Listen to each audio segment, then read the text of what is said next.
আজকে একটু অন্যরকমভাবে চুলটা বাঁধার চেষ্টা করলাম। আর আমার চুলটা না প্রচণ্ড পরিমাণে হচ্ছে কুঁকড়ানোর, একটু জট পড়ে যায়। তোমরা হয়তো উপর থেকে দেখলে বুঝতে পারবে না চুলটা সিল্কি বলে, কিন্তু আমার চুলটা হালকা কুঁকড়ানো তো। আর হচ্ছে কি যে এত জট লেগে যায় যে কি বলবো। তো যাই হোক, উপর থেকে একটুখানি চুল ভাগ করে নিচ্ছি, অর্ধেকটা পোর্শন। ভিতরের চুলটা দেখলেই বুঝতে পারবে যে ওই যে কুঁকড়ানো না, ওখানেই জট পড়ে যায়। একটু অন্যরকম হেয়ারস্টাইল করতে গেলে না খুব কষ্ট হয়ে যায়।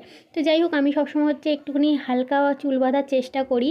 আর যেদিন একটু অন্যরকম করার চেষ্টা করি না, এত মানে চুলটা ছেড়ে যে কি বলবো।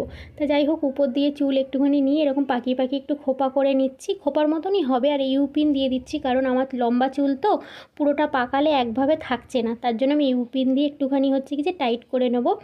আর আজকের চুলের এইখানে হচ্ছে আমি একটুখানি বহু ব্যান্ড লাগাবো। সবাইকে দেখছি এখন হচ্ছে বহু ব্যান্ড দিয়ে হেয়ারস্টাইল করছে, বেশ ভালো লাগে। জানি না আমার মানাবে কি না আমার মুখে।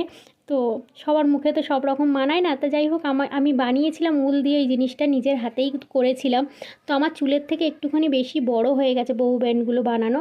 বিনুনি করলে বা হচ্ছে কি যে লম্বা করে চুলটা হেয়ারস্টাইল করলে তখন বেশ মানে চুলের সাথে হচ্ছে মানিয়ে যায়। আর এখন যেহেতু আমি পিছনের চুলটা ছেড়েছি না, পিছনের চুলটার সাথে এটা ছোট হয়ে গেছে, মানে চুলটা ছোট হয়ে গেছে। আর ওই জিনিসটা হচ্ছে একটু বেশি লম্বা হয়ে গেছে। তো কেমন হয়েছে তোমরা অবশ্যই কিন্তু কমেন্ট করে জানিও। আর আমার না একটু হাসি লাগছিল, কেন জানি না, সবাই দেখে একটুখানি হাসছিল বলে এরকমভাবে ঝুলছে না ওই জন্য করে। কিন্তু আমার না এই বহু ব্যান্ডে চুল বাঁধতে ভীষণ ভালো লাগে, জানি না কার কীরকম লাগে। আমার কিন্তু খুব ভালো লাগে। আসলে আমার চুলের থেকে একটু বেশি বড় হয়ে গেছে, আমার চুলের লেন্থটা একটু কমে গেছে, কারণ কিছুদিন আগে চুলটা কেটেছি তো তাই।